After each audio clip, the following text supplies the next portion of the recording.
What is very important here कि जो question आप ले रहे हो टेस्ट के अंदर, उसके साथ साथ हमें उन क्वेश्चंस को भी देखना है जो क्वेश्चन आपने नहीं किया है।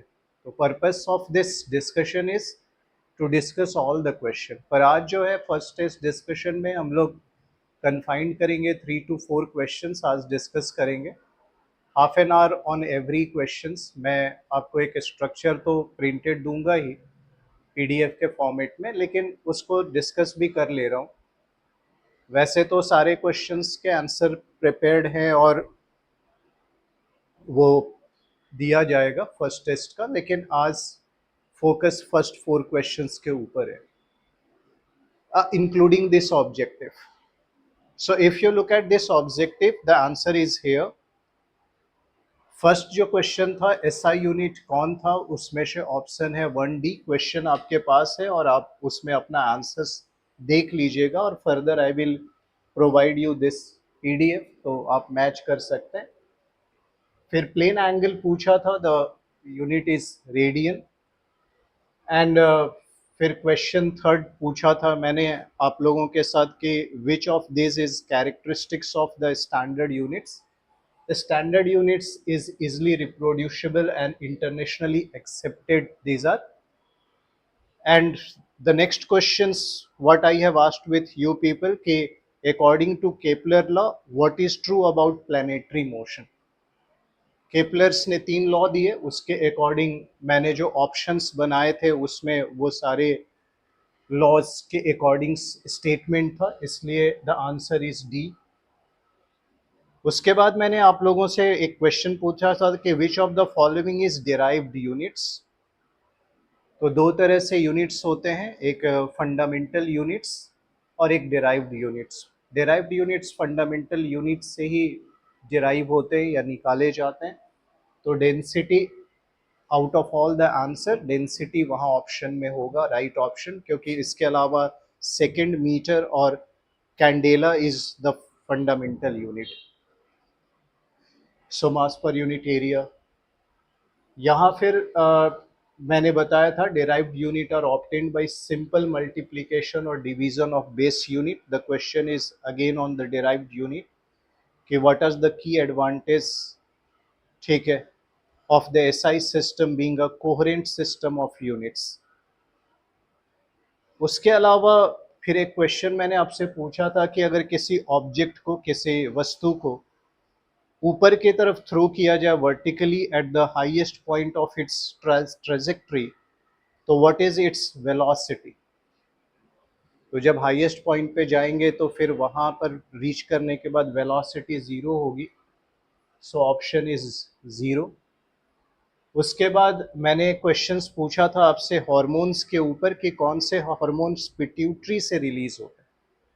वहाँ ऑप्शन दिया था मैंने एल्डोस्टेरॉन, वेसोप्रेसिन, ऑक्सीटोसिन और ग्रोथ हार्मोन। उसमें ये एल्डोस्टेरॉन है जो रिलीज नहीं होता है, ये एड्रिनल कॉर्टेक्स से होता है।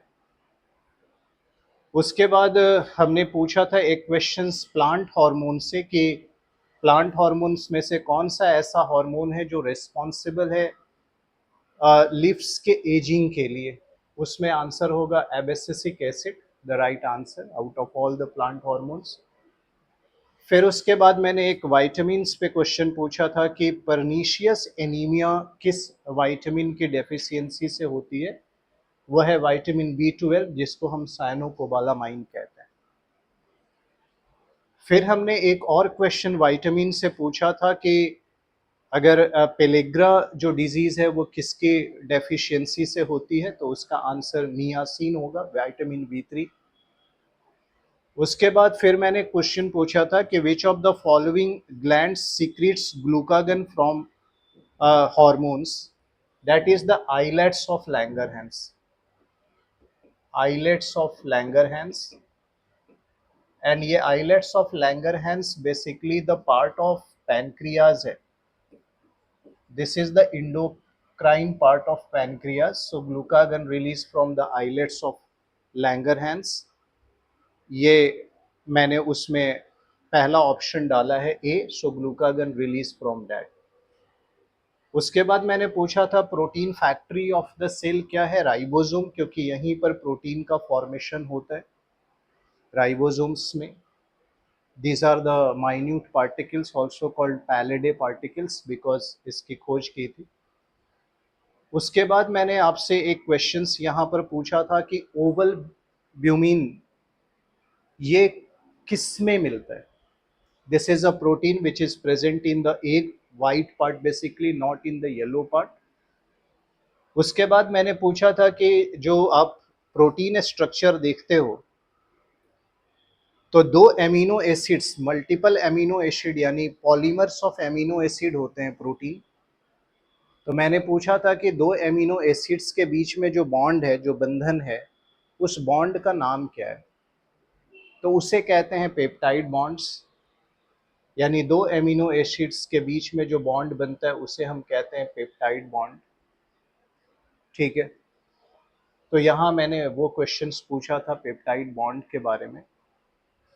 उसके बाद जो नेक्स्ट क्वेश्चंस है जो मैंने यहाँ पर पूछा था कि राइबो न्यूक्लिक एसिड जो होते हैं उसमें क्या चीज़ें प्रेजेंट है, राइबो शुगर, बेस, फॉस्फेट्स या ऑल। तो आरएनए में ये सभी मौजूद हैं। All of this is the right answer. RNA जो है उसमें शुगर भी है और शुगर का नाम है ribose, not the deoxy ribose, वो डीएनए में होता है। साथ में बेस होते हैं और बेस में वहाँ प्यूरिन और पायरिमिडीन बेस, दो तरह के क्षार होते हैं बेस। और उसके साथ साथ वहाँ फॉस्फोरिक एसिड या फॉस्फेट भी होता है। तो यहाँ ऑप्शन सभी होगा, all of this. 17th number questions देखोगे तो मैंने पूछा था यहाँ पर कि which of the following statement is correct regarding the प्रधानमंत्री कृषि सिंचाई योजना। तो ऑप्शन अगर आप पढ़ेंगे तो उसमें जो मैंने ऑप्शन बनाए हैं उसमें सभी ऑप्शन सही हैं। प्रधानमंत्री कृषि सिंचाई योजना से संबंधित वो सारे ऑप्शन सही हैं जो आपके प्रश्न में हैं। फिर आगे क्वेश्चन है कि which of the following is nitrogen fixing bacteria. तो उसमें जो मैंने बैक्टीरिया दिया है, वेदर राइजोबियम ऑप्शन में दिया है, नॉस्टॉक, एनाबेना और क्लॉस्ट्रीडियम, ये सारे nitrogen fixing bacteria. Nitrogen fixing क्या होता है, नाइट्रोजन फिक्सेशन हम उस प्रक्रिया को कहते हैं। नॉर्मली एटमॉस्फेयर में अगर आप कंटेंट देखेंगे एटमॉस्फेरिक गैसेस का, तो नाइट्रोजन सबसे ज़्यादा रेशियो और प्रोपोर्शन में है।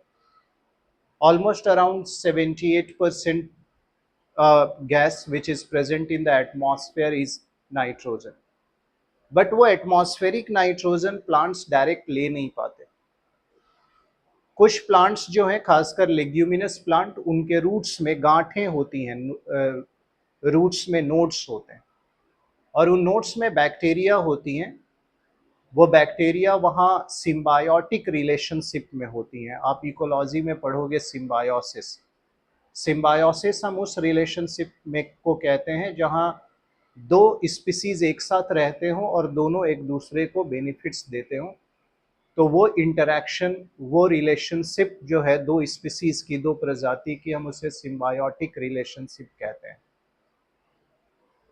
तो बैक्टीरिया जो होते हैं, जैसे राइजोबियम रूट्स के उन नोड्स में रहता है और नाइट्रोजन फिक्सेशन यानी एटमॉस्फेरिक नाइट्रोजन को या कन्वर्ट करता है अमोनिया में, फिर नाइट्राइट और नाइट्रेट में।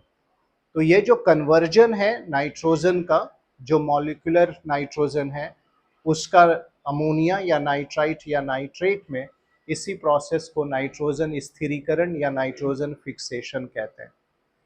तो यहाँ पर जो बैक्टीरिया के नेम दिए गए हैं उसमें कुछ बैक्टीरिया एरोबिक हैं, कुछ एनएरोबिक, पर ये बैक्टीरिया जो हैं, और उसके अलावा आपको मैंने बताया कि यहाँ सिम्बायोटिक बैक्टीरिया राइजोबियम का भी नाम है, क्लॉस्ट्रीडियम भी है, नॉस्टॉक और एनाबेना भी है।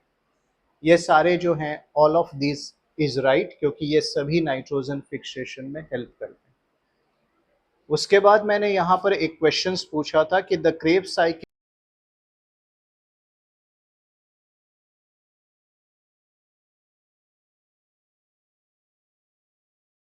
सर माइक ऑफ हो गया।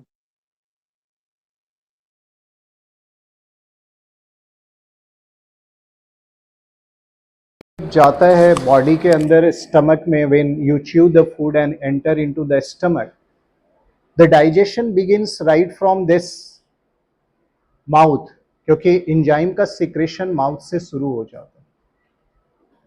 तो एक प्रक्रिया होती है, अब ये फूड जो है डाइजेशन हुआ, फिर स्टमक में गया, स्टमक में भी डाइजेशन हुआ, फिर इंटेस्टाइन में गया, इंटेस्टाइन में भी डाइजेशन हुआ।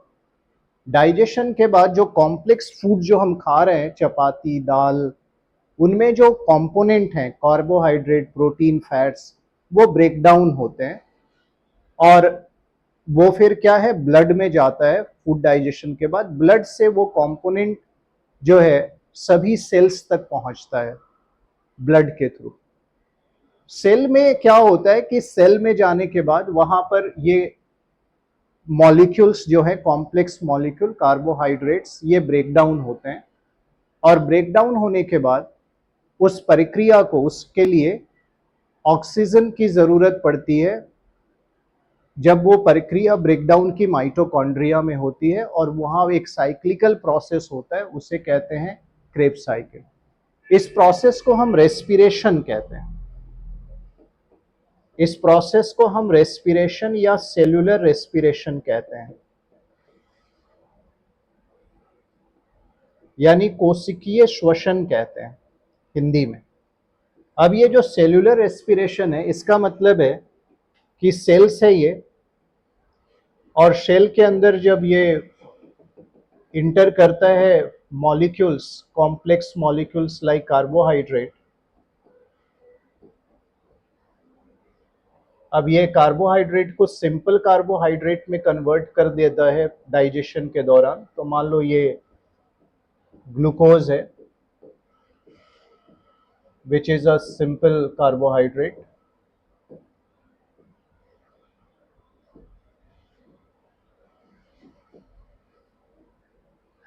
मोनोसैकराइड्स, इसका ब्रेकडाउन होता है। इसका ब्रेकडाउन होता है तो एक प्रक्रिया यहां होती है सेल के साइटोप्लाज्म में, उस पर प्रश्न मैंने नहीं पूछा। सेल के साइटोप्लाज्म में जो प्रक्रिया होती है उसे कहते हैं ग्लाइकोलाइसिस। मैंने उस पर प्रश्न नहीं पूछा। तो रेस्पिरेशन दो स्टेज में होता है। एक प्रक्रिया है ग्लाइकोलिसिस। एनिमल के केस में, एनिमल सेल में जब ये प्रक्रिया होगी तो ये ग्लूकोज ब्रेकडाउन होकर पायरुविक एसिड में कन्वर्ट होता है और प्लस एटीपी बनते हैं। ये एटीपी जब हमें जरूरत होती है एनर्जी की, तो यही एनर्जी करेंसी कहलाता है। और आप जो डे टू डे एक्टिविटीज करते हो, उसमें जो एनर्जी कंजम्पशन हो रहा है वो यहीं से सप्लाई हो रही है। तो ये जो प्रक्रिया है कि जिसमें ग्लूकोज के मॉलिक्यूल टूटते हैं, पायरुविक एसिड और एटीपी बनाते हैं, ये साइटोप्लाज्म में होता है।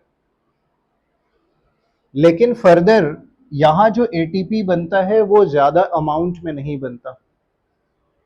4 एटीपी बनते हैं, 2 कॉन्ज्यूम होते हैं, तो हमें 2 ही एटीपी मिलता है नेट। लेकिन हमें पूरे दिन और हमेशा सेल को फंक्शन करना है, और कुछ ऐसे सेल हैं जैसे कार्डियक सेल जो 24/7 आवर्स वर्क करते हैं, तो फटीग हो जाएंगे अगर उन्हें एनर्जी नहीं मिलेगी।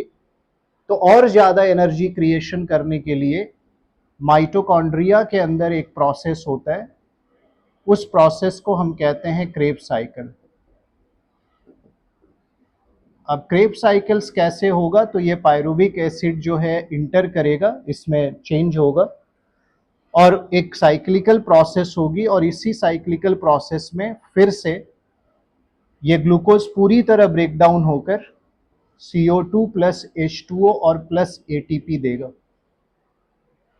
यह प्रक्रिया यहां होती है और इसमें नंबर ऑफ ATP अधिक बनते हैं। तो मैंने पूछा कि क्रेब्स साइकिल की प्रक्रिया कहाँ होती है, तो वो सेल के साइटोप्लाज्म में नहीं, माइटोकॉन्ड्रिया के अंदर होगा।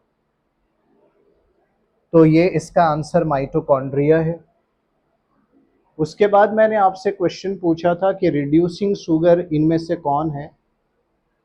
सो रिड्यूसिंग शुगर्स के बारे में क्वेश्चंस था कि which of the following carbohydrate is not a reducing sugar, तो जो ऑप्शन है उसमें केवल सुक्रोज है जो रिड्यूसिंग शुगर नहीं है, बाकी सारे रिड्यूसिंग शुगर के ऑप्शन। तो इस तरह से मैंने 20 ऑब्जेक्टिव्स पूछा था आपसे, और इसका पर्पस ये था कि अगर आप ये जो क्वेश्चन बनाया वो उन्हीं यूनिट से बनाया जो आपके दिए हुए हैं सिलेबस के अंदर, वहां से क्वेश्चंस बनाया था। तो इस तरह से ये ऑब्जेक्टिव जो है वो क्वेश्चंस फिनिश हुआ, आप अपना मैच कर लेंगे। और वैसे तो मैंने कॉपी चेक कर कर जिन्हें दिया है उन्हें स्कोर बता ही दिया है, वो अपना आंसर जो रॉन्ग है उसको देख लेंगे। उसके बाद जब लॉन्ग क्वेश्चंस आता है तो मैंने यहाँ 10 लॉन्ग क्वेश्चंस दिए थे, और जिसमें से और था यानी ऑप्शंस दिए हुए थे। पहला जो लॉन्ग क्वेश्चंस था जो आपको स्क्रीन पर दिख रहा है वह है कि give an account of laws that explain the relative position of celestial object like earth with sun and planetary motion. Do explain phenomena of eclipse with special reference to lunar eclipse. यानी पृथ्वी और सूर्य के सापेक्ष खगोलीय पिंडों की स्थिति और ग्रहों की गति को समझाने वाले नियमों का विवरण दीजिए। चंद्र ग्रहण के विशेष संदर्भ में ग्रहण की घटनाओं की व्याख्या कीजिए। ये एक प्रश्न है। अब है कि इस क्वेश्चंस का आंसर्स लिखने के लिए तुम डायरेक्ट जा सकते हो आंसर्स के ऊपर कि what laws or what theory explain the planetary motion, because give an account of laws that explain relative position of celestial object लिखा है कि खगोलीय पिंड या जो प्लैनेट्स हैं या सेलेस्टियल ऑब्जेक्ट हैं वो किस तरह से मोशन करती हैं, उससे संबंधित जो नियम हैं, लॉज हैं, उसकी विवेचना करनी है। और उसके साथ साथ relative position of celestial object like earth and sun का भी एक्सप्लेनेशन करना है। और साथ में मैंने एक और प्रश्न जोड़ा इसमें, चंद्र ग्रहण की प्रक्रिया आपको बतानी है कि कैसे चंद्र ग्रहण लगता है, उसके क्या कारण है। तो यहां जो मैंने इंट्रोडक्शन लिखा है उस इंट्रोडक्शन को देखोगे उसमें हिस्टोरिकल बैकग्राउंड भी है साथ में। अगर हिस्टोरिकल बैकग्राउंड की बात करें, सो right from the ancient time there are various scholars which explain about the planetary motion. तो ऐसा नहीं है कि मॉडर्न टाइम में ये जानकारी जो है हमारी और बढ़ी है, लेकिन एंशियंट टाइम में भी कुछ थिंकर्स और फिलोसोफर ने प्लैनेटरी मोशन को एक्सप्लेन करने की कोशिश की। पर आज जो मॉडल है हमारे पास और पहले का जो मॉडल है उसमें डिफरेंसेस है। एंशियंट मॉडल जो फर्स्ट ऑफ ऑल जिस स्कॉलर ने दिया उनका नाम टोलेमी है। So Ptolemy about 2000 years back he talk about planetary motion। तो टोलेमी ने 2000 वर्ष पूर्व जो है प्लैनेटरी मोशन को समझाने की कोशिश की, बताने की कोशिश की, पर उस समय जो उनका एक्सप्लेनेशन था वो आज एक्सप्लेनेशन को हम एप्रिशिएट नहीं करते। But why we are appreciating, क्योंकि उस समय ऐसी बात करने वाले बहुत कम ही थिंकर या स्कॉलर्स थे। तो उनको क्रेडिट देते हुए आप अगर इंट्रोडक्शन में मेंशन करते हैं तो that will be good. Ptolemy ने जो मॉडल दिया वो डिफरेंट था। कैसे डिफरेंट था? उसे हम कहते हैं जियोसेंट्रिक मॉडल। उसे क्या बोलते हैं? Geocentric model. उन्होंने ये कहा कि जितने भी सेलेस्टियल ऑब्जेक्ट हैं, चाहे वो स्टार्स हों यानी नक्षत्र या तारे हों या प्लैनेट हों, वो सभी पृथ्वी के चारों तरफ चक्कर लगाते हैं एक ऑर्बिट में। यानी सेंटर ऑफ द ऑर्बिट में कौन है? अर्थ है।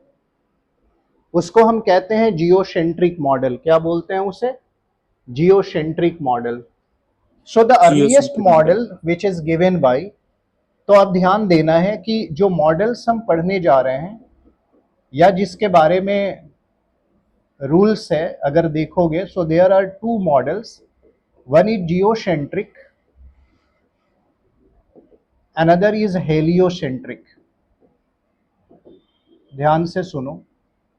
आज जो मेजॉरिटी ऑफ साइंटिस्ट हैं, एस्ट्रोनॉमर्स हैं, जोग्राफर्स हैं, थिंकर्स हैं, वो हेलियोसेंट्रिक मॉडल को अप्रिशिएट करते हैं। जियोसेंट्रिक मॉडल के अकॉर्डिंग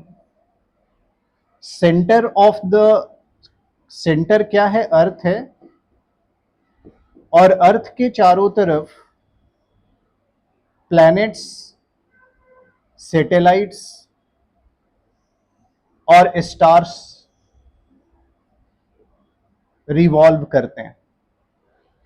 ये कॉन्सेप्ट लेकर कौन आया? ये जियोसेंट्रिक मॉडल लेकर कौन आया? मैंने बताया, Ptolemy. About 2000 years before, so we are talking about BC। इस मॉडल को हम कहते हैं geocentric. And further, this model was also appreciated by some Indian astronomers of that period। और इस मॉडल को उस समय वैज्ञानिकों ने सराहा या विचारकों ने सराहा, थिंकर्स ने सराहा, जियोसेंट्रिक मॉडल ये अर्लीस्ट मॉडल है। कि लेकिन दो तीन चीजें आज हमने डिस्कार्ड कर दिया इस मॉडल को, यानी आज नहीं मानते, इसमें बिलीफ नहीं है, आज हम इसको मानते हैं हेलियोसेंट्रिक मॉडल को। लेकिन इसे क्यों अप्रिशिएट किया? क्योंकि दो तीन बातें थी यहाँ। पहला कि इन्होंने ये बताया कि एक सेलेस्टियल ऑब्जेक्ट, एक खगोलीय पिंड है जिसके चारों तरफ बाकी पिंड चक्कर लगाते हैं। इस मॉडल में भी एक खगोलीय पिंड के चारों तरफ बाकी चक्कर लगाते हैं। तो पहली चीज, कुछ सिमिलैरिटी तो है। दूसरा है कि चक्कर लगा रही हैं, इसका मतलब वहां ग्रेविटी का रोल है। चक्कर लगा रही हैं, वहां एंगुलर मोमेंटम का रोल है। तो बहुत सारी चीजें इस थ्योरी में मिली जिससे इस थ्योरी को डेवलप होने में हेल्प हुआ। Getting my point? मेरी बात समझ रहे हो तुम लोग? तो इसलिए मैंने क्या कहा कि अगर आप थोड़ा सा हिस्टोरिकल बैकग्राउंड डालते हैं तो डेट विल बी एप्रिशिएटिंग, वो बेहतर होगा आपके लिए, जो ज्यादातर लोग नहीं डालते। तो मैंने यहाँ लिख दिया है कि टोलेमी जो है वो 2000 साल पहले जियोसेंट्रिक मॉडल लेकर आए। लेकिन और इस मॉडल के अनुसार ये जो अर्थ के चारों तरफ ये जो उपग्रह या ग्रह या तारे जो चक्कर लगा रहे हैं, इस मॉडल के अनुसार वो चक्कर लगा रहे हैं सर्कुलर ऑर्बिट में। सर्कुलर ऑर्बिट में ध्यान दीजिएगा। अब फिजिक्स में सर्कुलर मोशन आपने पढ़ा होगा, तो यहां सेंट्रिपिटल और सेंट्रीफ्यूगल फोर्स अप्लाई होंगे। तो इन्होंने कहा, टोलेमी ने, कि जो मॉडल दिया उसमें इन्होंने बताया कि अर्थ के चारों तरफ जो चक्कर लगा रही हैं खगोलीय पिंडें, सेलेस्टियल ऑब्जेक्ट्स, वो सर्कुलर जो है ऑर्बिट्स में चक्कर लगा रही हैं, यानी वृत्तीय है उसका ऑर्बिट। M I clear? समझ में आ रही है बातें? ये अर्लीस्ट मॉडल, यस और नो? क्यों मैं Yes, sir. बता रहा हूं? क्योंकि प्रेजेंट मॉडल बताने के पहले अगर इसको तुम एक्सप्लेन करते हो तो वो ज्यादा बेनिफिशियल होगा।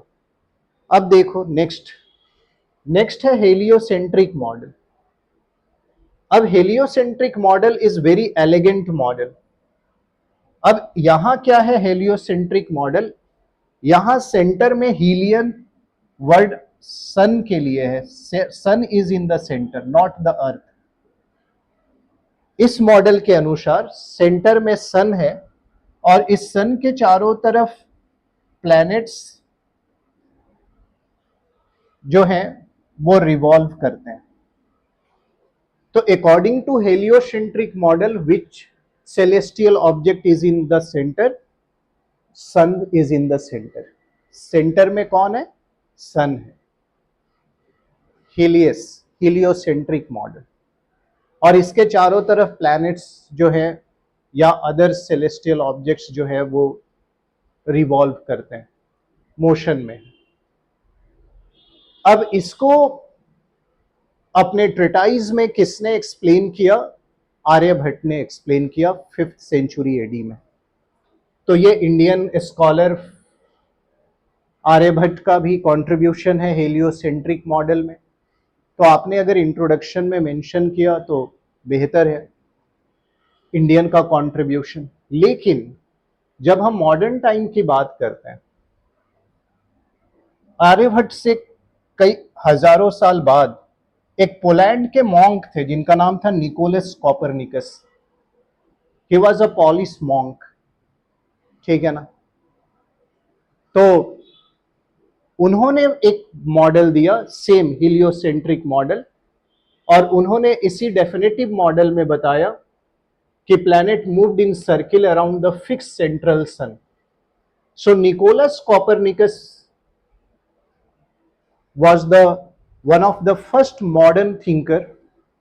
He was a Polish monk who came up with this heliocentric idea. तो निकोलस कॉपरनिकस को आप मेंशन करेंगे जरूर इंट्रोडक्शन में, क्योंकि निकोलस कॉपरनिकस ने सर्वप्रथम ये हेलियोसेंट्रिक मॉडल ये कब लेकर आए, 15th सेंचुरी में, क्योंकि इनका टाइम पीरियड 1473 टू 1543 है। तो 15th सेंचुरी में ये इस आइडिया को लेकर आए। तो मॉडर्न टाइम में ये जो थिंकर हैं ये इस आइडिया को लेकर आए। अब इनकी आइडिया से गैलीलियो भी प्रभावित थे, जिनको बाद में क्रूसिफाई किया गया इसी रीजन्स के कारण, क्योंकि लोग जो थे वो रिलीजियस थे और वो ये कह रहे थे कि ग्रहों के बारे में इस तरह की उटपटांग बातें कर रहे हैं जिनको वो देवी और देवता के स्वरूप पूजा करते थे, इसलिए लोगों ने क्रूसिफाई कर दिया गैलीलियो को। Galileo also believe in the Copernicus idea. तो गैलीलियो ने इस आइडिया को एप्रिशिएट किया। तो मैंने यहां मेंशन भी किया है कि गैलीलियो ने इस आइडिया को क्या किया है, एप्रिशिएट किया है। उसी समय डेनमार्क के एक और काफी रिच पर्सन था, वो व्यक्ति डेनमार्क का, उसने अपनी पूरी जिंदगी almost they the celestial objects की स्टडी के लिए।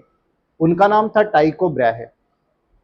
सो टाइको ब्राहे ने स्टडी की इसी मॉडल की, हेलियोसेंट्रिक मॉडल की, ऑब्जर्व किया और अपने ऑब्जर्वेशंस को उसने पेन डाउन किया। उन्हीं के असिस्टेंट थे जोहान्स कैपलर, एंड कैपलर वाज जर्मन।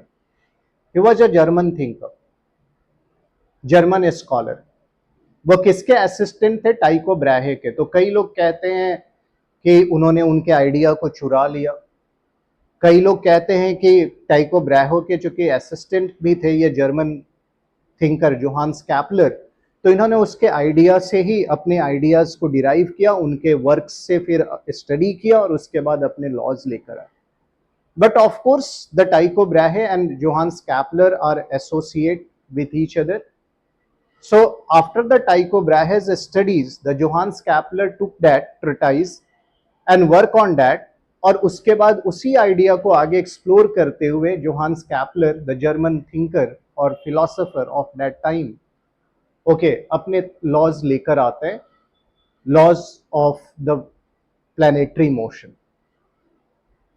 तो डायरेक्ट कैपलर्स के आने के ऊपर अगर आप जियोसेंट्रिक मॉडल और फिर हेलियोसेंट्रिक मॉडल के थोड़े से हिस्टोरिकल बैकड्रॉप को अगर इंट्रोडक्शन में देते हो, या फिर आप फ्लो चार्ट बनाकर बता सकते हो earliest models are geocentric and further the heliocentric model came, who came with this idea, ये पॉइंटर्स के तौर पे भी आप डाल सकते हैं। और हेलियोसेंट्रिक आइडिया यहां मैंने बताया आपको कि इसमें आर्यभट्ट का भी कंट्रीब्यूशन है, ठीक है। इसके बाद मैंने निकोलस कॉपरनिकस की भी बात की,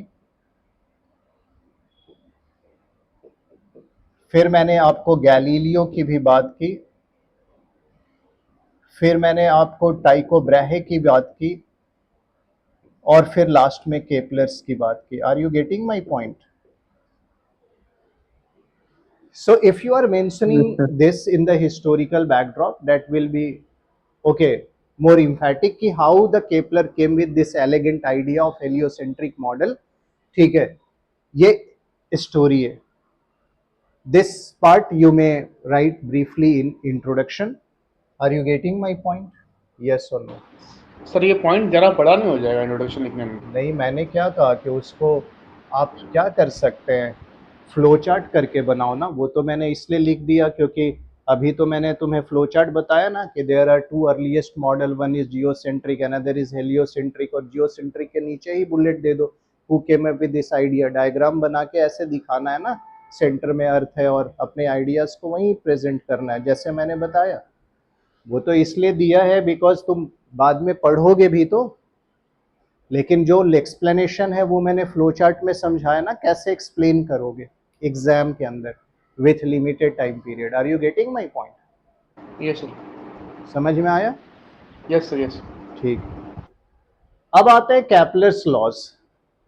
ठीक है, अब मैंने तुम्हें बताया कि कैपलर से पहले क्या है आइडियाज। कैपलर से पहले ये आइडियाज है कि जियोसेंट्रिक मॉडल कहता है कि सर्कुलर ऑर्बिट में मूव करता है। इवन निकोलस कॉपरनिकस भी जब हीलियोसेंट्रिक मॉडल को अप्रिशिएट कर रहे थे, लेकिन उन्होंने भी सर्कुलर ऑर्बिट का।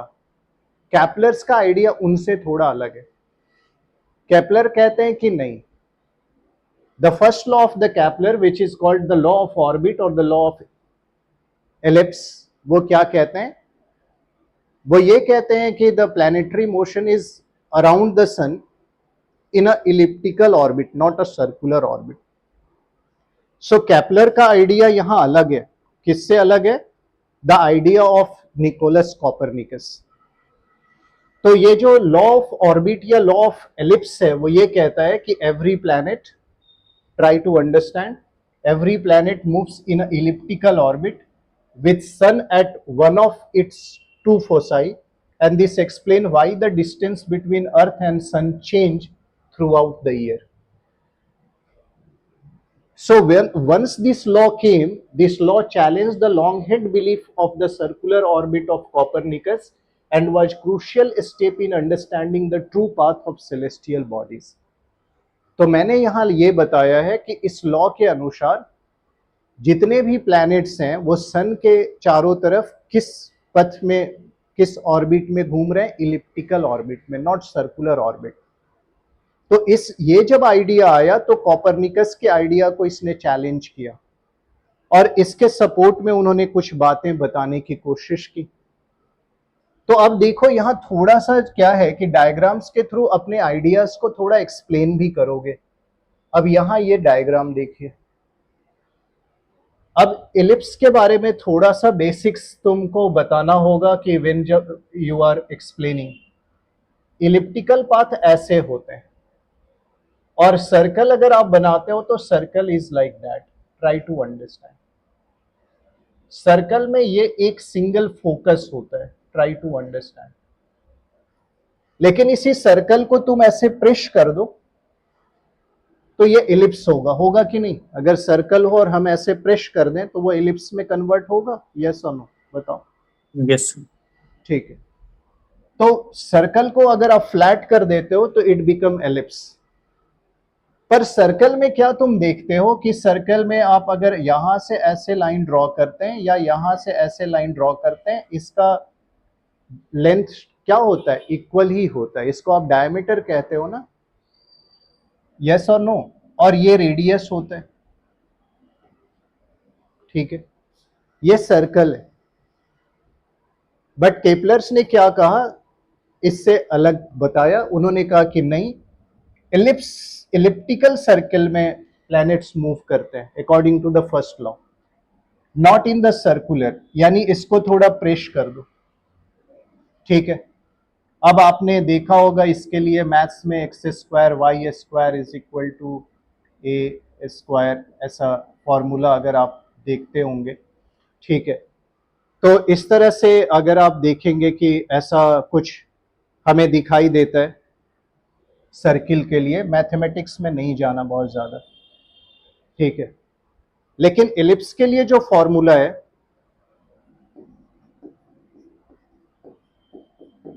Plus y square upon b square is equal to 1,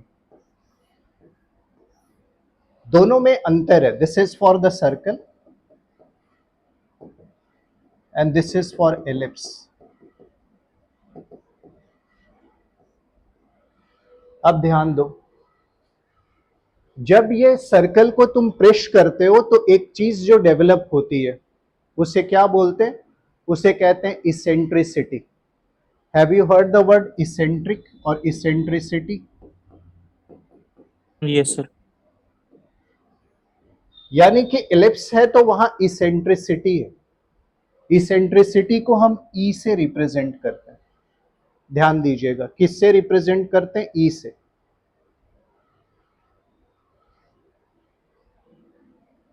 यानी जब इसेंट्रिसिटी बढ़ेगी उसका वैल्यू क्या होता है इसेंट्रिसिटी का, ठीक है, लेस देन 1, मोर देन 0, ये वेरी करता है। तो अगर 0 से 1 की तरफ इसेंट्रिसिटी आने लगा इसका मतलब वो इलिप्टिकल शेप लेगा, वो सर्कल नहीं रहेगा। अगर इसेंट्रिसिटी 0 है तो वो सर्कल है, और अगर इसेंट्रिसिटी 0 से जैसे जैसे बढ़ने लगा वो सर्कल नहीं रहेगा, वो सर्कल फ्लैट होता जाएगा। Are you getting my point? Yes और नो? समझ रहे हो मेरी Yes, बात? यस। नहीं समझ में आएगा तो बताना, जहां पे डाउट होगा आप लोगों को, ठीक है। मैंने क्या कहा कि जब फर्स्ट मॉडल आप डिस्कस कर रहे हो तो थोड़ा सा ये बता देना है कि क्या है इलिप्स और सर्कल में डिफरेंस। तो ये है डिफरेंस। अब देखो ये चीजें मैंने बताई। अब यहां देखो मैं दो डायग्राम ड्रॉ करता हूं। ये है इलिप्स, ये है सर्कल, ठीक है। सर्कल में एक फोकस होता है। अब यहां देखिए ये है सेंटर ऑफ द इलिप्स। अब यहां से अगर आप एक लाइन ऐसे लेके जाते हैं, ठीक है, अब इसको देखो, और यहां से एक line, this is called the major axis and this is called the minor axis.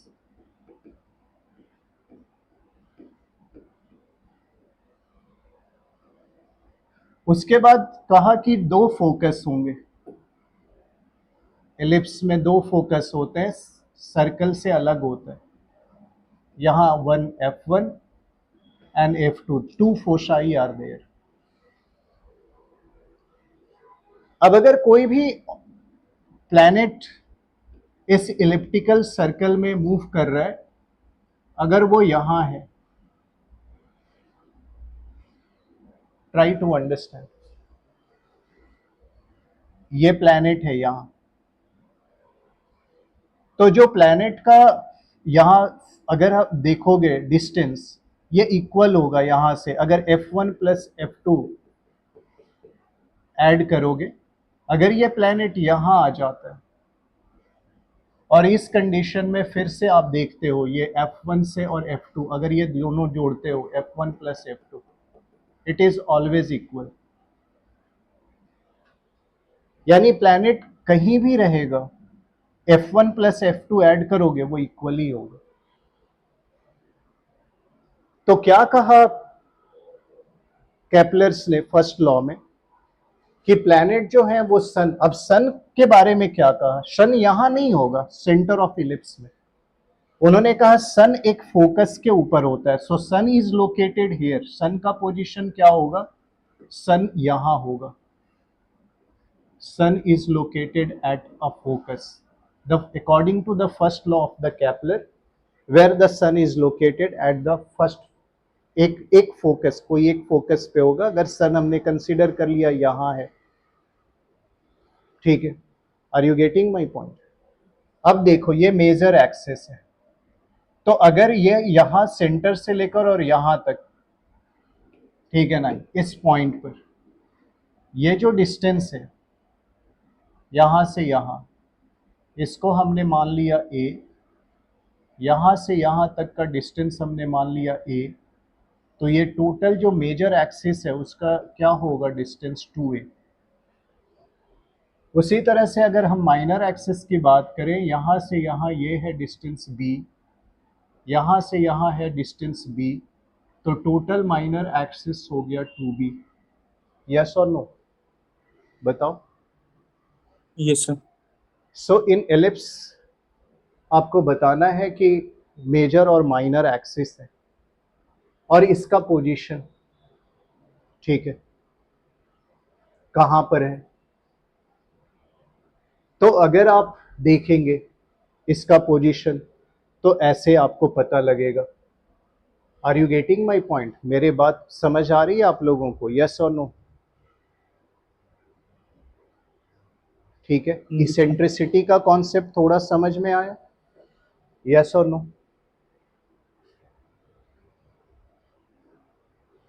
तो एक Yes, sir. फॉर्मूला होता है, क्या फॉर्मूला होता है? B square is equal to a square -1/e²।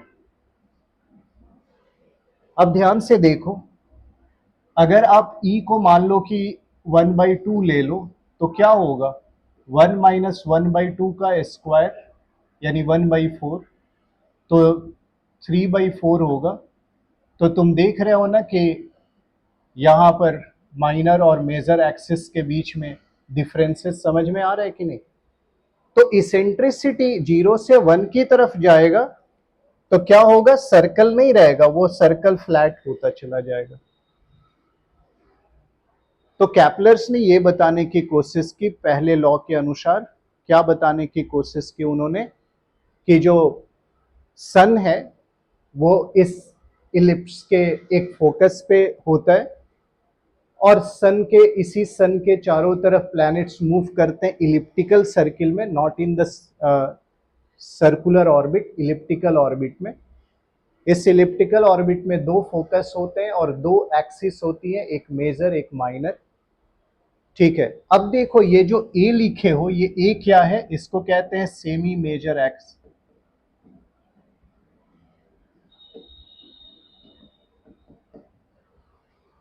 ए क्या है? Semi major axis. Getting my point? यह आधे को हम कहते हैं सेमी मेजर एक्सिस। इस बी को क्या बोलते हैं? Semi minor axis. अब चूंकि मैं आपको एक्सप्लेन कर रहा हूं, लेकिन लिखना होगा डायग्राम के थ्रू, तो इट्स क्वाइट इजी, आप इजीली तुरंत इसको कर सकते हैं। ठीक है, तो ऐसा नहीं है कि एग्जाम्स में गए और फिर केपलर्स की लॉ लिख दिया तो मार्क्स आ जाएगा, उसमें थोड़ा एक्सप्लेनेशन भी डालोगे, मेंशन भी करोगे। मेरी बात समझ रहे हो मैं क्या कह रहा हूं आप लोगों को? ठीक है, उसको बताने की भी कोशिश करोगे कि ये इलिप्स और सर्कल में डिफरेंस क्या है। यहाँ इसेंट्रिसिटी 0 होती है, इसकी इसेंट्रिसिटी 0 से 1 के टुवर्ड्स बढ़ती रहती है, फ्लैट होता जाता है। तो इस में हो रहा है। अब देखो यहाँ एक और चीज निकल कर आती है, ये नोट कर रहे हो आप लोग? हो गया? यस और यस नो? सर। अब देखिए, शैल आई रिमूव इट? हटाऊं इसको?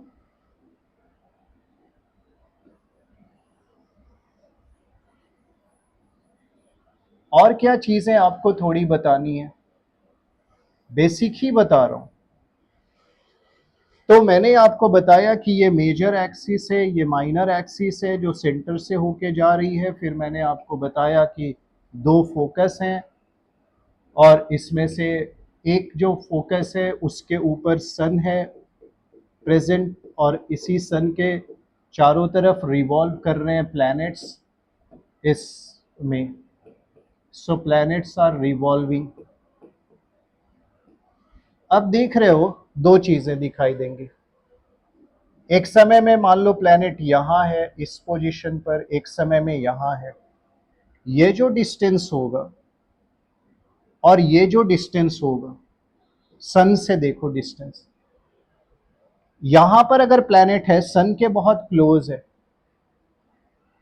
और अगर वो यहां पर है तो सन से फार है। तो अगर if the planet is closest to the sun, हम इसको क्या बोलते हैं? Sir aphelion sir. पेरीहीलियन और पेरीजी भी। And what it is called?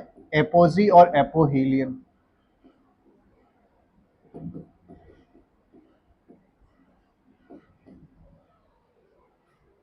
Getting my point? Yes or no? So if you are explaining the first law of Kepler, you must draw 2-3 diagrams in a sequence. First you say कि what is the idea of Copernicus? Circle है, circle में eccentricity 0 है। ठीक है, दूसरी बात है Kepler's ने अपने आइडिया में क्या कहा, फर्स्ट लॉ को एक्सप्लेन करना है कि according to the Kepler planets are revolving around the sun in a closed elliptical orbit. ठीक है, फिर इलिप्स बनाओगे and sun is at one foci of the ellipse, और उसको आप रिप्रेजेंट करेंगे फोसाई को. Are you getting my point? मैं मैथमेटिकल नहीं हो रहा हूं, मैं आपको सिंपल बता रहा हूं. अगर आप देखेंगे तो ये जो फोसाई है इसका कोऑर्डिनेट AE0 होगा, इसका कोऑर्डिनेट -AE0 होगा, और हम निकाल सकते हैं, यहाँ पर कैलकुलेट भी कर सकते हैं पेरीजी का डिस्टेंस, एपोजी का, बट मैथमेटिकल में नहीं जा रहा हूँ क्योंकि ये GS है, not the 11th class physics deduction of gravitation कि जहाँ आपको पूरा मैथमेटिकल डेराइवेशन करना है. बट बेसिक तो बताओगे ना, यस और नो? Getting my point? समझ रहे हो आप? Yes. ठीक है, क्लियर हो रहा है? लिखना इज क्वाइट इजी, एक्सप्लेनेशन कर रहा हूँ, समझा रहा हूँ, इसलिए समय लग रहा है. तो आप इसको करेंगे तो 3 डायग्राम बनाइए, सर्किल, एलिप्स और ये, और डिफरेंस बताइए. और सर्कल का फॉर्मूला मैंने बताया, एलिप्स का फॉर्मूला मैंने बताया, लिखिए. इसेंट्रिसिटी को थोड़ा एक्सप्लेन कीजिए, और इस तरह से आप एक्सप्लेन कीजिए कि फर्स्ट लॉ में केपलर ने क्या बताने की कोशिश की. Am I clear? समझ में आया सभी को? यस और नो बताओ. Yes, sir. Yes. ठीक है, तो आगे चलें हम लोग. Next Yes, sir. Second loss. चलो डायग्राम बनाते जाना. अब चलो आते हैं लॉज ऑफ एरियाज भी कहते हैं. यहां ध्यान से सुनना है, एरियल वेलोसिटी का कॉन्सेप्ट है. Laws of areas. The second law, the line joining a planet and the sun sweeps out equal area during equal interval of time. This means planet move faster when they are closer to the sun, perihelion position पर, and slower they are further away, एपीहीलियन. ठीक है, अब देखिए इसको. तो क्या कहा second law ने, अभी उसको समझाता हूं. कहता है कि line joining a planet and the sun, sun को प्लैनेट से जोड़ दो, और फिर देखो कि प्लैनेट मूव कर रहा है तो इक्वल एरिया स्वीप करेगा. अब देखिए यहाँ पर मैं इसी डायग्राम्स को, ये सेकेंड लॉ का डायग्राम बना हुआ है, उसको मैं थोड़ा सा सिंप्लीफाई करके समझाने की कोशिश कर रहा हूँ. यह है इलिप्स जैसा हमने बात किया, और हमने बताया कि इस इलिप्स के सेमी मेजर एक्सिस के ऊपर सन का पोजीशन कहीं यहाँ है, यहाँ से ये बना दोगे. ठीक है, तो सन यहाँ है, ये एक फोसाई के ऊपर है, ये है F1, यहाँ है F2. अब ये कहता है कि अगर कंसिडर करो कि प्लैनेट्स इज हियर, और ये प्लैनेटरी मोशन हो रहे, और यहाँ पर ये प्लैनेट मोशन के बाद वो एक एरिया कवर करता है. अब देखिए, in the T time period, equal interval of time, T time में प्लैनेट यहां से यहां ट्रैवल करता है. ये हमने क्या बताया, ये सन से प्लैनेट यहाँ दूर है, हमने इसके लिए क्या बताया, इसे हम क्या बोलते हैं, इसे हम कहते हैं एपोहीलियन. Aphelion. ठीक है, और एपोजी, यानी कि सन से अगर प्लैनेट फारदेस्ट डिस्टेंस पर है, फारदेस्ट अवे, तो क्या बता रहे हैं यहां स्पीड क्या होगी, स्लो होगी या फास्ट होगी? Try to understand. Slow होगी. स्लो होगी. यहां प्लैनेट की स्पीड स्लो होगी, उन्होंने कहा. किसने? केपलर ने. Is it visible? कलर दिख रहा है आप लोगों को? Yes, sir. बट ये प्लैनेट्स मूव करता हुआ यहां आ गया.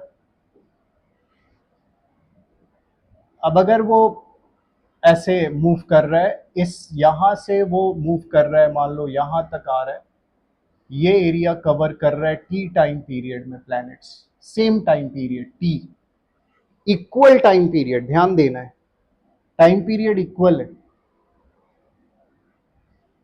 ये देखो,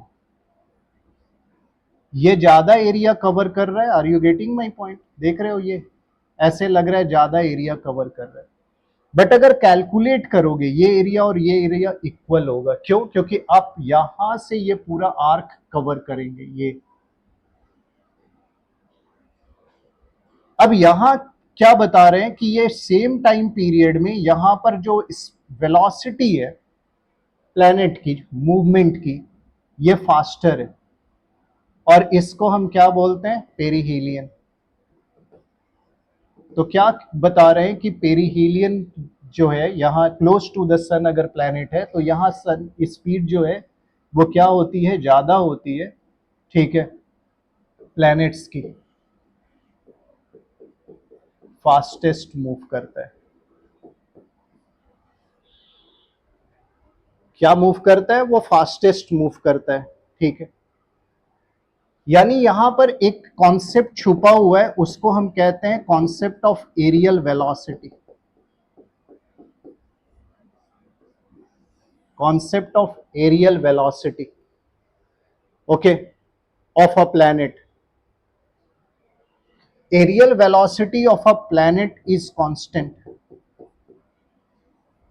Aerial velocity of a planet is constant. एक कॉन्सेप्ट है।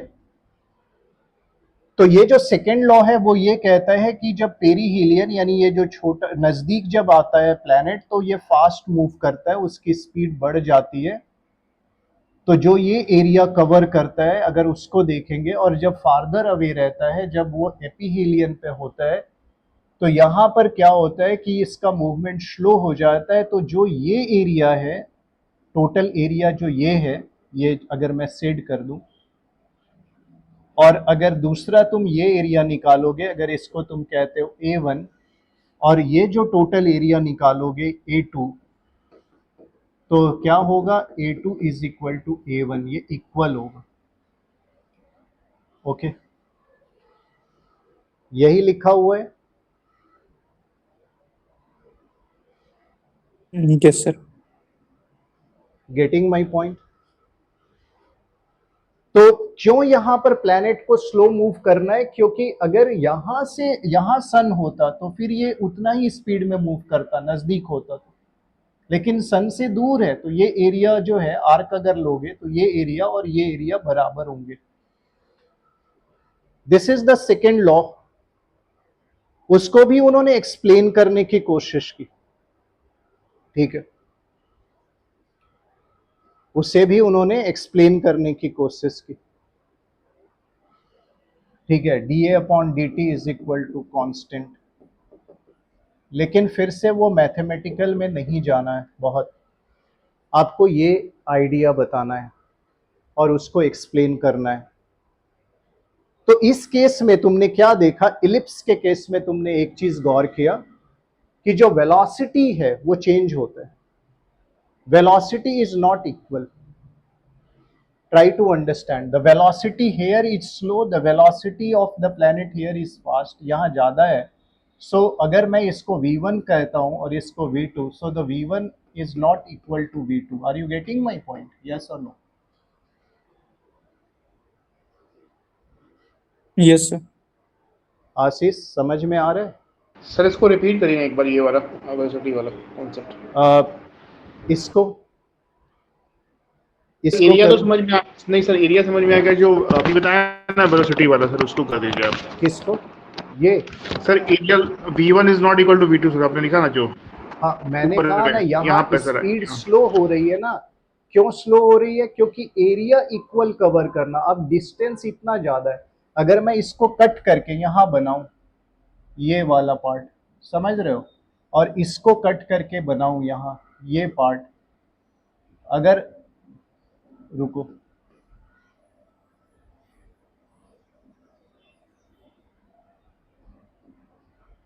If I am taking this separately, इसको ले रहा हूं, ये एक, और इसको ले रहा हूं,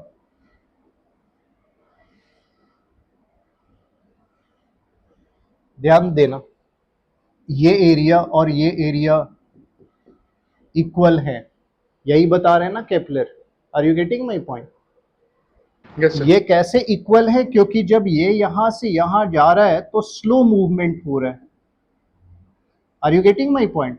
कवरिंग लेस डिस्टेंस हियर, तभी तो ये पूरा एरिया जो बनेगा, ठीक है ना, ये जो रेडियस वेक्टर होगा आर, ठीक है, ये जो बनाएगा एरिया, और यहां से अगर यहां सन है और यहां से यहां जो तुम जा रहे हो, टाइम पीरियड क्या है? सिमिलर है। सेम टाइम पीरियड में कहते हैं कि स्विप करता है प्लैनेट, यहां से जो मूव करता है सेम टाइम पीरियड में, और उस स्विप करने के बाद जो एरिया वो कवर करता है, यहां सेम टाइम पीरियड में वो यहां से यहां पहुंच गया, और जो उसने एरिया कवर किया वो दोनों एरिया एक दूसरे के बराबर होंगे। Are you getting my point? Yes और नो?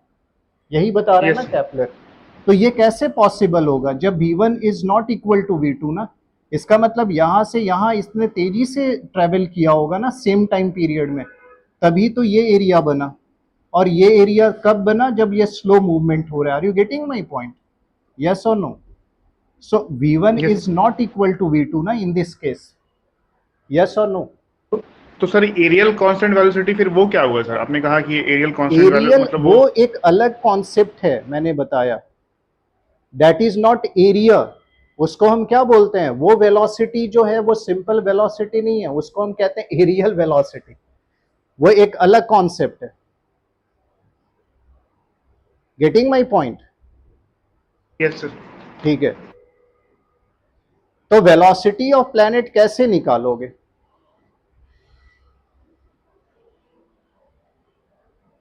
कैसे निकालते हैं? वेलोसिटी का क्या फॉर्मूला है बताओ? Displacement upon time. ठीक है, तो अगर कंसीडर कर लो इसको, अगर एक को कंसीडर कर लो यहां पर, अगर ये एरिया को कंसीडर कर लो, या इसको एरिया ए कंसीडर कर लो, टाइम टी दिया ही है कि इक्वल टाइम पीरियड में वेलोसिटी वी रख लो, ठीक है, तो क्या होगा? वेलोसिटी और वेलोसिटी इज इक्वल टू क्या होता है? तो अगर हम इसको लिखेंगे D A upon d T, तो ये कह रहा है कि इज अ कांस्टेंट, ठीक है। हमने एक बात कही है, अगर मैं एक और बना लूं ये, अच्छा एक बात बताओ, यहां जो प्लेनेट की स्पीड है, क्या प्लेनेट की स्पीड यहां भी वही होगी? टेल मी यस और नो नो? नो, नहीं क्योंकि सर वो होगी। डिस्टेंस. हाँ, होगी क्या? नहीं सर, क्योंकि डिस्टेंस नहीं कम हो होगी गया ना? सर. नहीं होगी, ठीक है। अगर हम इसका एरिया ले रहे हैं A1, इसका A2 और इसका A3 ले लें, ठीक है, तो अकॉर्डिंग टू केपलर्स लॉ ये सब तो इक्वल हैं। एरिया स्वीपिंग वो जो है, अगर सिमिलर टाइम है, टाइम अगर t है यहाँ, लेकिन अगर मैं यहाँ टाइम लिख दूं t1, यहाँ लिख दूं t2, यहाँ लिख दूं t3, तो क्या ये इक्वल होगा? ध्यान दीजिए, क्वेश्चन समझिए, केपलर्स का लॉ। केपलर ने कहा अगर सिमिलर टाइम पीरियड, एक सेकंड में अगर प्लेनेट यहां से यहां चला, एक सेकंड में प्लेनेट यहां से यहां चला, एक सेकंड में प्लेनेट यहां से यहां चला, तो हर बार वो सिमिलर एरिया को कवर करेगा। Are you getting my point? What the Kepler second law is. पर अगर तुमसे ये कहा जाए कि अगर यहां से यहां एक सेकंड में चला, यहां से 2 सेकंड में चला, यहां से 3 सेकंड में चला, टाइम बदल दोगे तो क्या एरिया इक्वल होगा? नो नहीं, सर. चेंज होगा ना। लेकिन अगर इस मामले में हम अगर ऐसे बात करें कि A1 upon T1 is equal to A2 upon T2 is equal to A3 upon T3 is equal to constant, ऐसा आएगा कि नहीं? Yes sir.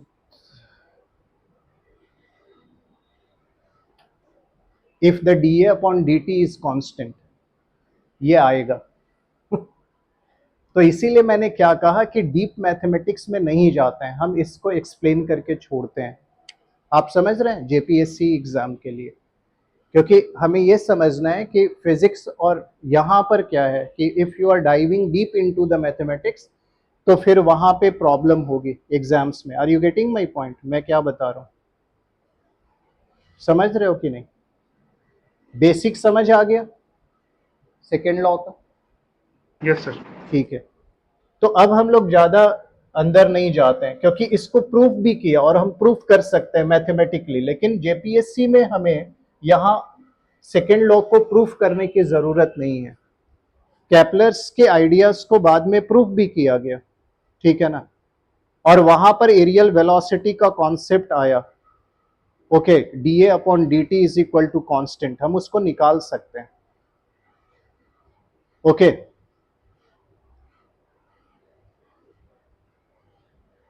Getting my point? Yes, sir.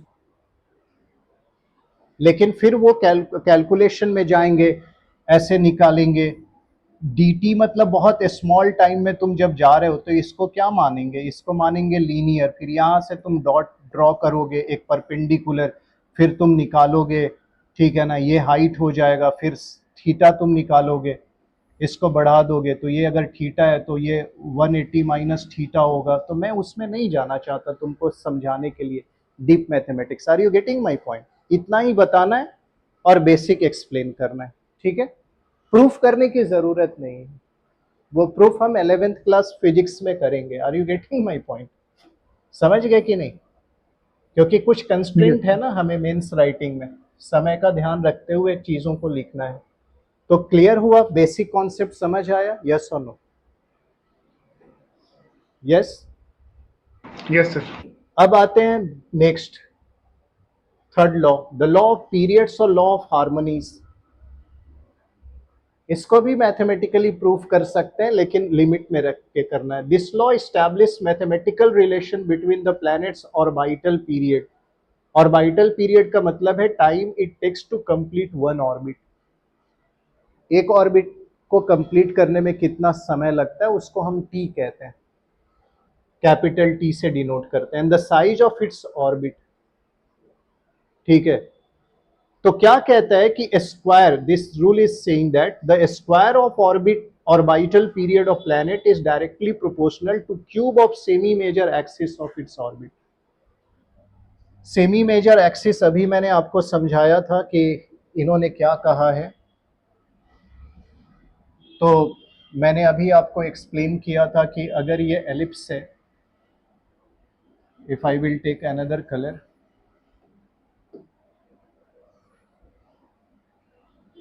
यहां सन है,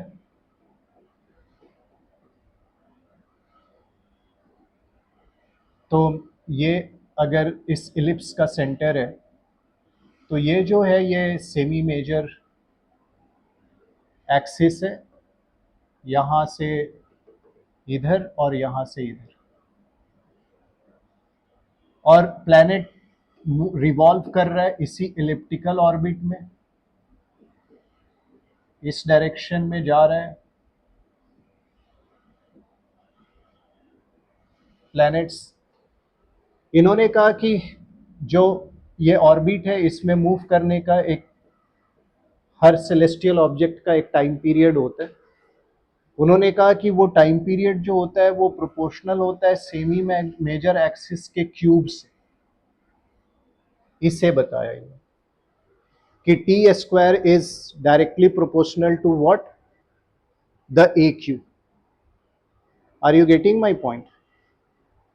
सेकेंड लॉ को एक्सप्लेन करने के लिए law of Yes, sir. Conservation भी आपको समझना पड़ेगा थोड़ा सा। तो अभी थर्ड लॉ में आपने क्या मैंने बताया कि इस तरह से इन्होंने बताया कि द टाइम पीरियड, ठीक है, क्या होता है प्लैनेट्स का, ये टाइम पीरियड का स्क्वायर देखोगे, जिस टाइम पीरियड में वो एक राउंड लगा लेते हैं उसको हम कहते हैं ऑर्बिटल पीरियड, और the t is directly proportional to the cube of semi major axis, a cube के बराबर होता है। This is the third law. अब एक चीज है कि सेकेंड लॉ में हमने बात कही थी कि प्लैनेट जब दूर होगा सन से तो उसकी स्पीड स्लो होती है, और जब वो नजदीक आता है यानी पेरीहिलियन के पास आता है तो उसकी स्पीड बढ़ जाती है। ऐसा क्यों होता है पता है? ऐसा इसलिए होता है क्योंकि कंजर्वेशन ऑफ एंगुलर मोमेंटम होता है। ये क्यों होता है कि यहाँ प्लैनेट है तो इसकी स्पीड स्लो हो गई है और यहाँ प्लैनेट है तो उसकी स्पीड फास्ट हो गई है? ऐसा इसलिए हो रहा है, ध्यान दो मैं क्या वर्ड यूज कर रहा हूं, conservation of angular momentum, not linear momentum, angular momentum. Conservation of angular momentum is equal to r into p, means r into m into v. यही होता है ना? Are you getting my point? तो objects जो है उनका angular momentum conserve रहता है, वो चेंज नहीं होता है, और उसके लिए आपको रोटेटरी मोशन पढ़ना पड़ेगा। Are you getting? तो क्या क्या है कि बेसिक कोर आइडिया लिखो। एग्जामिनर्स आपको ये नहीं कह रहा है कि मैथमेटिकली एक्सप्लेन करके प्रूफ करिए। Are you getting my point? In JPSC लेकिन आपको कोर बातें लिखनी है। आपको ये बताना होगा कि केपलर ने क्यों कहा कि ऐसा होगा, क्यों यहाँ स्पीड स्लो होगी, क्यों वहां हाई होगा, क्योंकि according to this theory motions अगर हम देखेंगे नहीं, अगर एंगुलर मोमेंटम कंजर्व होगा तो ग्रेविटी खींच लेगी और खींचने के बाद सेंटर में प्लैनेट आ जाएगा। सन अपनी ग्रेविटी से ऐसे खींच लेगा, लेकिन क्या हो रहा है आपको पता है कि ये जो वैक्यूम में ट्रेवल कर रहे हैं ना, ये सारे सेलेस्टियल ऑब्जेक्ट वैक्यूम में ट्रेवल कर रहे हैं, और वैक्यूम में क्या हो रहा है, फोर्स, वहां कोई फ्रिक्शनल फोर्स काम नहीं कर रहा है ना। Are you getting my point? और जो फोर्स काम कर रहा है वो इधर की तरफ काम कर रहा है, ये अट्रैक्ट कर रहा है, ठीक है, आर ये है। सो टॉर्क यहां पे क्या हो जाता है, जीरो हो जाता है। टॉर्क क्या हो जाता है, जीरो हो जाता है। Torque is tau is equal to r into f. Are you getting my point? So torque zero हो जाएगा। टॉर्क जीरो हो जाएगा, एंगुलर मोमेंटम कंजर्व रहेगा, एल कांस्टेंट होगा, कंजर्व रहेगा, ठीक है। Are you getting my point? ये सब बेसिक बातें लिखनी है सेकेंड लॉज ऑफ मोशन में। थर्ड लॉ में आपको ये बता देना है कि क्या उन्होंने बात कही ऑर्बिटल, और इसी को ध्यान में रखते हुए हर एक प्लैनेट का, ठीक है, कॉशिएंट निकाल लिया गया। क्योंकि आपको पता है कि मरकरी है, वीनस है, अर्थ है। अब अर्थ 1 ईयर में ट्रेवल कर रहा है, टाइम पीरियड 1 है, ठीक है, और उसका अर्थ का सन से जो सेमी मेजर एक्सिस ये फिक्स्ड है। Are you getting my point? तो अगर तुम्हें ए पता होगा और टी पता होगा तो कॉशिएंट निकाल लोगे ना। Are you getting my point? और इस तरह से हमने क्या किया अब कि सारे प्लैनेट्स का हमने कॉशिएंट निकाल लिया। Getting my point? यस और नो? क्योंकि हमें पता है ना 365 डेज यानी 1 ईयर में ये क्या कर लेती है, अर्थ एक बार चक्कर लगा लेती है सन के चारों तरफ, उसको 1 ईयर कहते हैं, ठीक है। यस और नो? समझ में आ रही है बात? Yes, sir. ए फिक्स है। आपको पता है ना सन से सबसे क्लोजेस्ट कौन है, मरकरी, Mercury. ठीक है। तो आपको पता है ना डिस्टेंस, आप ज्योग्राफी में पढ़ते हो ना, मरकरी का डिस्टेंस कितना है, वीनस का डिस्टेंस कितना है, उससे हम निकाल लेंगे ना। Are you getting my point? Yes और नो? Yes, sir. तुम्हें समझ आ रहा है आशीष? Yes sir. तुरम तुम्हें समझ आ रहा है थोड़ा थोड़ा कि नहीं आ रहा है बच्चे? सर वो तो सेकंड लॉ पे ना वाइड होगा सर, जो आप डिस्टेंस हाँ, बता रहे हैं सर। वो जो बता रहा हूं, और ये मैंने बताया ये थर्ड लॉ है। और थर्ड लॉ के बाद हमने क्या कर लिया है, सारे प्लैनेट्स के हम ऑर्बिटल स्पीड और वेलोसिटी, और उसके साथ साथ हमने उसका क्या कर लिया है, कॉशिएंट भी निकाल लिया। तुम्हें समझ आ रहा है थोड़ा थोड़ा? यस और नो? Yes sir. अब देखो,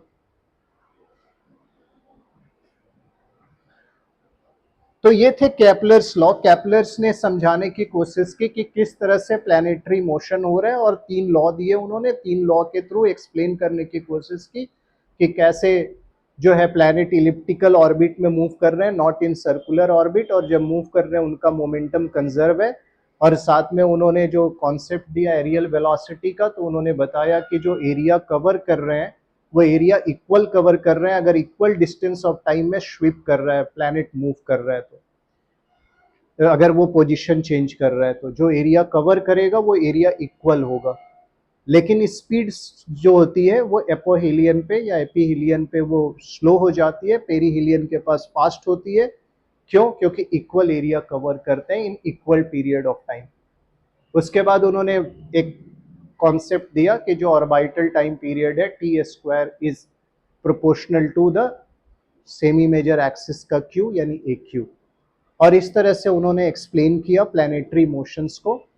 एंड एट प्रेजेंट उसी आइडिया को न्यूटन्स ने आगे यूज किया और वो एक नया कॉन्सेप्ट लेकर आए, universal law of gravitation. So the base of this universal law of gravitation is the Kepler's idea. तो मैंने यहाँ लिखा है कि केपलर्स के ही आइडिया, केपलर की आइडिया ये डिस्क्राइब करती है कि हाउ प्लैनेट मूव, प्लैनेट कैसे मूव करते हैं। लेकिन न्यूटन एक्सप्लेन करते हैं कि वाई प्लैनेट मूव। प्लैनेट जो है ये सन की ग्रेविटी से अपने ऑर्बिट में ये उसी पोजीशन पर उसके चारों तरफ मूव करता रह जाता है।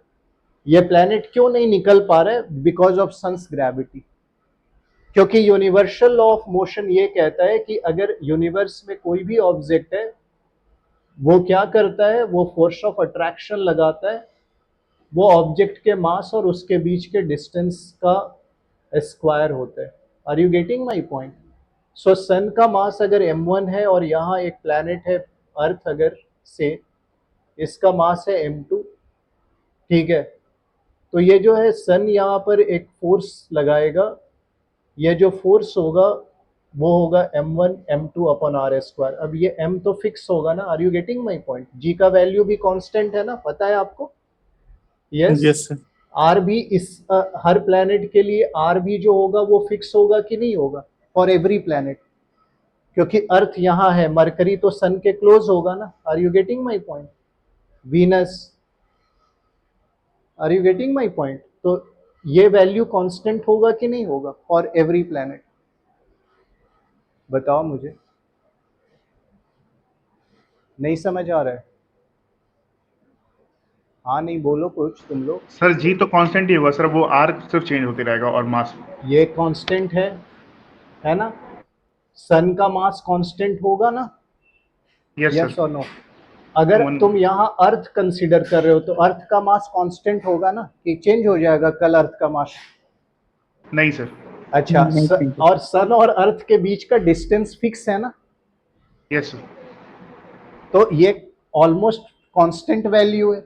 लेकिन अगर तुम दूसरे प्लैनेट का ले लो F G m1 upon m2 r square, मान लो यहाँ अर्थ की जगह मरकरी रख लो, तो मरकरी तो सन के क्लोज है ना, तो मरकरी का मास भी फिक्स्ड है ना, m2 यहाँ फिक्स है ना, ये मरकरी का मास भी, लेकिन मरकरी के लिए तो फिक्स्ड है, सन का मास तो चेंज नहीं होगा, जी का वैल्यू चेंज नहीं होगा, और मरकरी और सन के बीच का डिस्टेंस भी आपको पता है।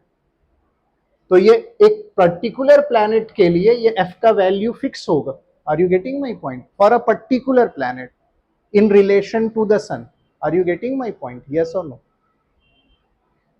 So sun is imposing a force of attraction and that's why उसी force of attraction के कारण planet अपनी orbit से बाहर नहीं निकल पा रहे हैं, और planet continuously move कर रहे हैं। क्यों move कर पा रहे हैं? Because of conservation of angular momentum।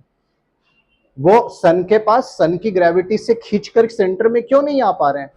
Because of conservation of angular momentum। So this is the idea given by the Keplers and Newtons regarding the planetary motion, और यही आइडिया को आपको एक्सप्लेन करना है। Are you getting my point? Yes और no? समझ में आ रहा है? ये पार्ट समझ आ गया आप लोगों को? Yes sir. ठीक yes, है। sir. तो इस तरह से हमने बात कहा कि अगर दो है यहाँ पर तो आप m1 m2, ठीक है ना, डिस्टेंस r है, तो अगर निकालते हैं f is equal to G m1 upon m2 upon r square. So this is about the this planetary motion. Am I clear? समझ में आ गया ये? अब देखो यहाँ,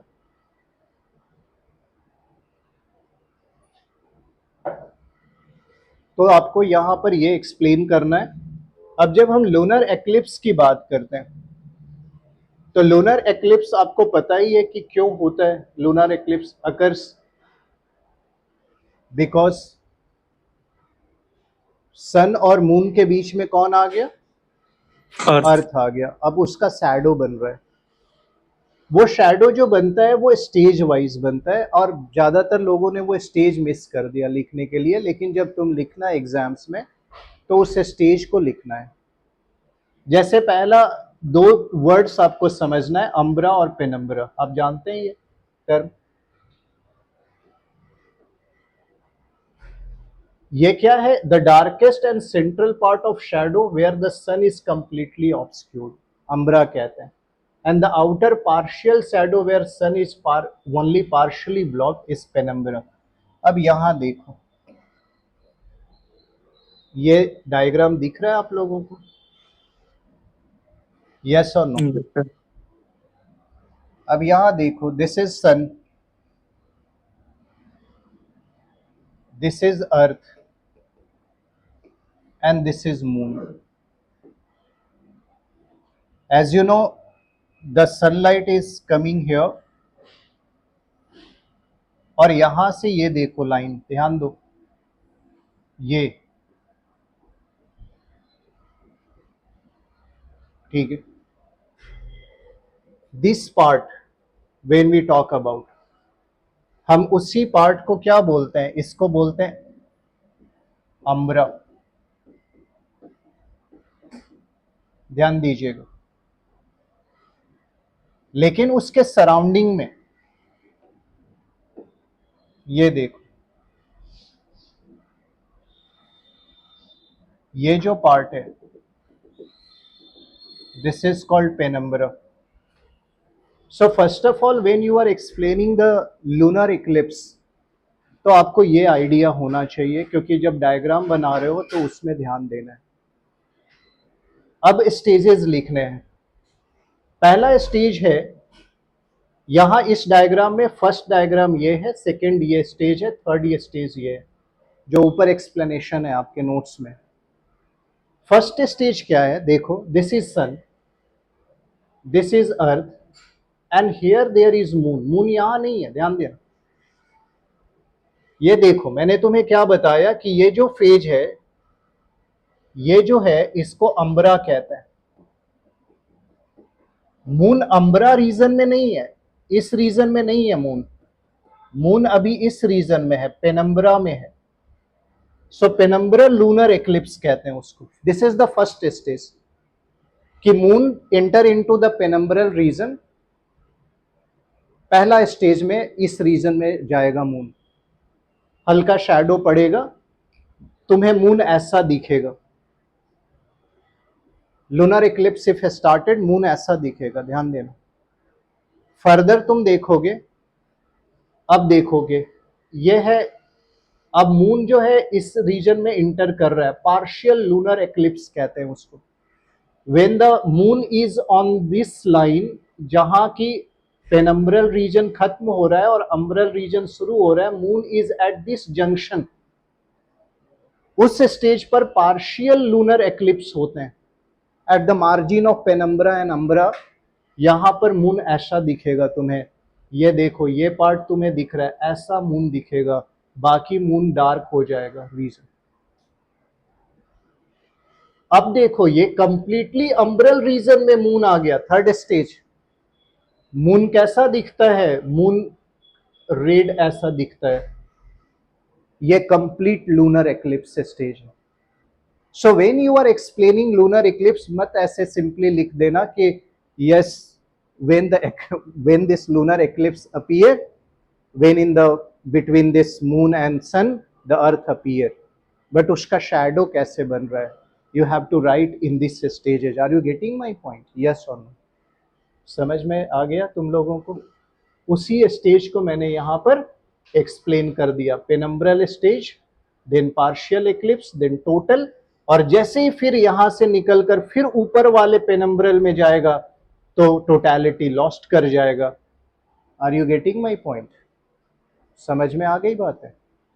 सो like that this is the stage of the eclipse, और यहां मैंने लिखा है कि if the moon orbits earth every 29.5 days one might expect a lunar eclipse every full moon. However, the moon orbit is tilted by 5 degrees relative to Earth's orbit around the sun. Most of the time moon passes slightly above or below the Earth's shadow, and eclipse only happen when the moon crosses the elliptical plane. ये last में conclusion में लिखना है. अगर वो angle नहीं होता तो हर फुल मून के दिन क्या होता? Eclipse होता. Getting my point? यस और नो? समझ Yes, गए sir. बच्चों? तो देखो प्रॉब्लम क्या है कि जब हम किसी कॉन्सेप्ट को लिखना है तो लिखना तो 30 मिनट में आसान है, बट अब उसका एक्सप्लेनेशन अगर हम देखेंगे तो वो थोड़ा सा टाइम टेकिंग क्यों हो गया, क्योंकि आपको थोड़ा मैंने डिटेल बताने की कोशिश की, और स्टेजेस में डायग्राम्स अगर बनाओगे, इसी लॉ को बताओ और उसके स्टेजेस में डायग्राम, फर्स्ट लॉ में 3 डायग्राम, सेकेंड लॉ में 2 डायग्राम, थर्ड लॉ को एक्सप्लेन करने के लिए 1 डायग्राम, तो क्या होगा कि your presentation will be more diagrammatic. उसी तरह से जो यहाँ मैंने आपको लूनर एक्लिप्स के स्टेजेस बताए, उसी स्टेज को लिखो और सामने में ये स्टेज का डायग्राम, यानी एक तरफ यहाँ थ्योरी और एक तरफ diagram. It looks very presentable. Are you getting my? तो इससे मार्क्स आपके इंप्रूव होंगे. समझ में आ गई बातें? यस और no? Getting my point? Yes, sir. ठीक है. Just a minute, 1 second. अब अगर मैं थोड़ा सा एक और क्वेश्चन आज डिस्कस करता हूँ, लेता हूँ. लूँ आज एक क्वेश्चन और या कल करें? ले लीजिए सर. बताओ बच्चों. यस सर, आप ये वाला ले लीजिए सर, एनिमल सेल और प्लांट सेल. अच्छा 1 सेकेंड.